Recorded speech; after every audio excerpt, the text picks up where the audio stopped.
नहीं में हो जाओगे, बस इतना लिख लो ये। अब एक चीज बताओ, ये 45 से चली 8 बजे चली और ये 10 बजे चली और कितने के चाल से 60, यानी कि अगर हम दोनों को सेम टाइम पे चलाएंगे तभी तो हमें पता लगेगा हाँ ये इतने समय में मिलेंगे। तो भैया ये 2 घंटे बाद चली तो 2 घंटे में कितनी दूरी कवर कर लेगी 90, तो 90 कवर कर लिया, बचा कितना 210। अब दोनों एक दूसरे की तरफ चलेंगे, स्पीड क्या होंगी जुड़ जाएंगे, यानी कि 5 6 4 10 हो गया, बस खत्म हो गया सवाल। तो 15 7 105, 15 का 15, 15 चौको 60 हो गया, 7 दूनी 14, यानी कि 2 घंटे बाद जब मिलेंगी, लेकिन कब 10 बजे के बाद, क्योंकि ये भी 10 बजे के बाद अब चल रही है ये भी, तो 10 2 12 आंसर। अगला सवाल, एक गत्ते के डिब्बे की आंतरिक लंबाई होगी जिनमें इतने आयतन वाले कणों का पैक किया जा सके। अब देखो आपको ये तो पता ही लग गया कि वॉल्यूम बराबर करना पड़ेगा इनटू में, तो डायरेक्ट इसमें भाग करते चलो, 6 से भाग करेंगे तो 36 आ जाएगा, 12 से गया तो 3 आ गया, कहीं 3 लिखा है, बस ज्यादा से ज्यादा 3 के साथ 0 लिखे होते हैं, बस इसके अलावा कुछ नहीं होता। तो देखो एक बॉक्स का इतना आयतन था, इसमें n डिब्बे आ सकते हैं, n डिब्बे रखने पड़ेंगे, कितने आयतन में, इतने में, बस ये 0 से 0 चला गया और 12 72 कर लो तब भी आ जाएगा, नहीं तो ये तो किलोमीटर की यात्रा 4 घंटे में पूरी करनी है। यदि भाई अपनी यात्रा के पहले 3 घंटे में औसतन इतने की चाल से चलता है तो उसे आखिरी अंतिम घंटे में किस चाल से यात्रा करनी होगी। देखो इसको ओरल करना कर तो सभी लेंगे, लेकिन ओरल करो, 7 में 210 किलोमीटर हो गया, 240 से 210 चल चुका है, बचा कितना 30 किलोमीटर। अब 30 बचा, टाइम कितना बचा भाई, 4 में से 3 चल चुका है, तो 30 बटे में 1 कर देंगे, आंसर 30 नहीं आ गया, कर तो सभी लेंगे, बस यही है, आप प्रैक्टिस ऐसे करो, सरल सवालों को बहुत जल्दी करना है बस। टफ वाले तो देखो आप हर सेट में देख लो 2 सवाल अच्छे मिले होंगे, उनमें आपको टाइम देना ही पड़ेगा, चाहे कितनी भी प्रैक्टिस कर लो, टाइम सेव होता है इसी सवालों से।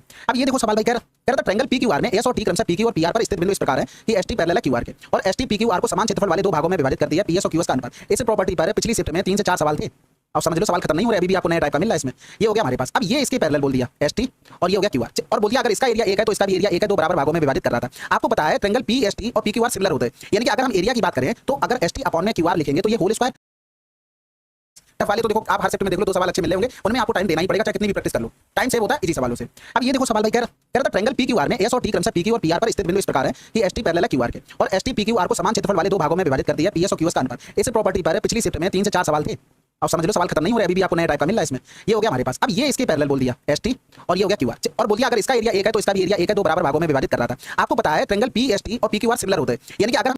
कि ST पैरेलल है QR के और ST PQR को समान क्षेत्रफल वाले 2 भागों में विभाजित करती है, PS और QS का अनुपात। इस प्रॉपर्टी पर पिछली शिफ्ट में 3 से 4 सवाल थे, अब समझ लो सवाल खत्म। पैरेलल है QR के और ST PQR को समान क्षेत्रफल वाले 2 भागों में विभाजित करती है, PS और QS का अनुपात। इस प्रॉपर्टी पर पिछली शिफ्ट में 3 से 4 सवाल थे, अब समझ लो सवाल खत्म नहीं हो रहा है, अभी भी आपको नया टाइप का मिल रहा है इसमें। ये हो गया हमारे पास, अब ये इसके पैरेलल बोल दिया ST और ये हो गया QR, और बोल दिया अगर इसका एरिया 1 है तो इसका भी एरिया 1 है, 2 बराबर भागों में विभाजित कर रहा था। आपको पता है ट्रायंगल PST और PQR सिमिलर होते हैं, यानी कि अगर हम एरिया की बात करें तो अगर ST अपॉन में QR लिखेंगे तो ये होल स्क्वायर बराबर में क्या हो गया A1 अपॉन में A2 हो गया। कहने का मतलब है अगर हम पूरे के एरिया की बात करें, पूरे का एरिया 2 होगा भाई, ये क्या हो गया पूरे का एरिया हो गया, और अगर इतने का एरिया लिखें तो हमें 1 पता था भाई, समझ गए ना, 2 भागों में बराबर बांट रहा था, 2 कर लिया, तो यहाँ पर लिखेंगे 1 बटे में 2, तो ST अपॉन में QR बराबर में क्या हो गया 1 अपॉन में रूट, दोनों तरफ रूट ले लिया। अब सवाल बहुत आसान हो गया, बस देखो ये वाली भुजा हमारे पास 1 निकली तो ये भुजा √2 निकली, यानी कि इनमें रेशियो ये है तो इन पूरी भुजा में रेशियो क्या होगा, यही तो होगा।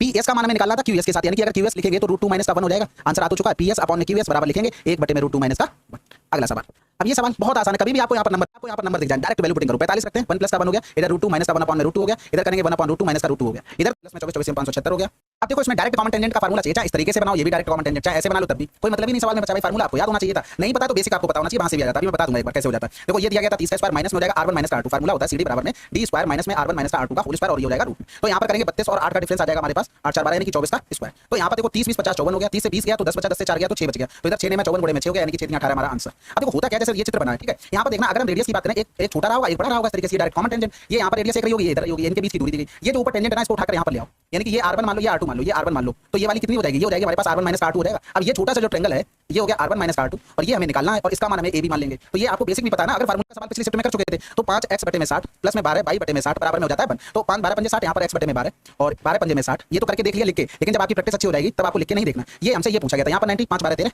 आंसर। अगला सवाल कह रहा था सभी शहरों में सभी प्रकार के परिवहन यानी कि ट्रांसपोर्ट का यूज करने वाला जॉय ने स्कूल प्रोजेक्ट को 15 दिनों में पूरा किया। यदि टीम जॉय से 25% अधिक कुशल हो तो उसी काम को पूरा करने में टीम को कितना दिन लगेगा। देखो 25% मतलब होता है 1 बटे में 4, यानी कि 1 बटे में 4, अगर ये 4 है तो टीम कितना होगा 5, ये क्या है ये एफिशिएंसी है, तो टाइम का रेशियो जस्ट अपोजिट हो जाएगा 4 5। तो भैया जॉय ने कितना लिया 15, 3 गुना हो रहा है, इसका भी 3 गुना का तो 12 आंसर। अगला सवाल कह रहा था कि किसी भी उम्मीदवार चुका है, अब मुझे एग्जैक्ट याद नहीं किसमें पूछा गया लेकिन पूछा जा चुका है। देखो ये जब इक्वेशन दी जाती है ये 2 बिंदु होंगे और रेडियस निकालने का डायरेक्ट फार्मूला, यानी कि अगर हम h, k का मान लिखें, ये हमें दिया गया था 2,3 और अगर हम लिखें तो a बराबर में 4 हो गया, b बराबर में 3 हो गया, c बराबर में -7 हो गया। अब इसमें मॉड लगा हुआ है ठीक है, फार्मूले में ये देख लेना, मॉड का मतलब होता है कि कुछ भी आंसर आए माइनस में आए प्लस में आए वो प्लस में ही रहेगा। तो a का मतलब 4 हो गया, h का मतलब 2 हो गया, प्लस में b का मतलब 3 हो गया, k का मतलब 3 हो गया और यहाँ पर -7 हो जाएगा, ये मॉड लगा दो और बटे में हो जाएगा x का कोफिशिएंट यानी कि ये हो जाएगा हमारे पास 4 चौको 16 और 3 का कोफिशिएंट 3 का 9 हो गया, यानी कि नीचे तो 5 बन जाएगा, इधर 4 दूनी 8 3 का 9 9 8 17 से 7 गया 10 हो गया, इधर 5 हो गया, आंसर आ गया हमारे पास। तो ये आप लिखना डालने वाले लोगों की लगभग संख्या कितनी थी। अब देखो सवाल में समझने की कोशिश करो, कह रहा है कि यहाँ पर कुछ टोटल वोट रहे होंगे ठीक है, इसमें से 30% लोगों ने अपना मत नहीं डाला, 30 ने नहीं डाला, यानी कि डाला कितने होगा 70% लोगों ने, इसमें से 36 5 5 00 अवैध हो गए। अब ये टोटल 100% वोट बन गए, कितने बन गए 100%, यानी कि इसमें से अगर एक को 42 मिले तो दूसरे वाले को कितने मिले होंगे 58 मिले होंगे। हमारे हिसाब से हारा जीती कितनी हुई भाई, इनको 100% माना हमने तब ये कर रहे हैं, तो ये 16%, यानी कि इसमें से 16% वोटों से हारा जीती हुई है।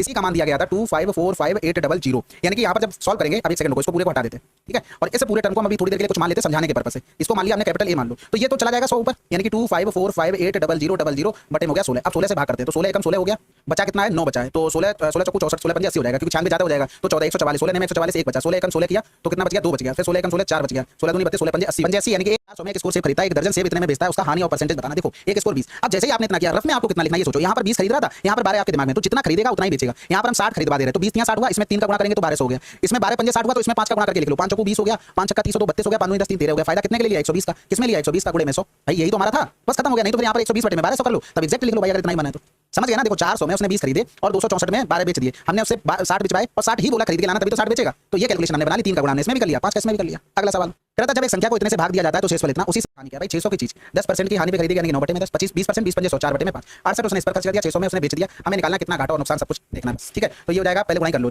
ठीक है। 6 चौक 24 24 में 216 यानी कि 216 बटे में 5 हो गया, 5 चौको 20 5 3 15 और 5 दूनी 10 प्लस का 68, 8 2 10 6 3 9 10 हो गया, 5 हो गया, 500 की चीज 600 में बेच दी, यानी कि फायदा 1 रुपए हुआ किस पर 5 पर गुणे में 100, आंसर आ गया 20%। अगला अनुपात इतना है, उनकी त्रिज्या इतनी, आयतनों का अनुपात, अनुपात लगाओगे शंकु का तो 1/3 पाई तो दोनों में लिखना पड़ेगा, वो तो कैंसिल आउट हो गया, तो इसमें बचेगा क्या r² h1 ऐसे लिख लो, r2² h2, बस खत्म हो गया सवाल। तो इधर 36 हो गया और गुणे में 5 हो गया, इधर हो गया 55 25 गुणे में 3 हो गया, तो 55 25 हो गया, ऊपर 12 हो गया, तो 12 अनुपात में 5 आंसर। अगला सवाल से भी बचा पाओ, 5% वार्षिक साधारण ब्याज की दर से 4 वर्षों में दे 2400 की धनराशि का वर्तमान मूल्य क्या होगा। आसान है, वर्तमान मूल्य यानी कि कितना इन्वेस्ट किया उसने। तो सबसे पहले अगर प्रिंसिपल 100 होता, प्रिंसिपल हमारे पास 100 होता और रेट हमारे पास 5% और टाइम हमारे पास होता 4 वर्ष, तो ऐसा ही कितना जाता 20 रुपया, तो अमाउंट कितना बनता जाके 100 में 20 जोड़ देंगे 120, इसी का मान दिया गया था 2400, तो हमें मान निकालना था 100 का, तो 12 दूनी 24 हो गया, 20 गुना, तो इसका भी 20 गुना कर दो 2000 आंसर। चलिए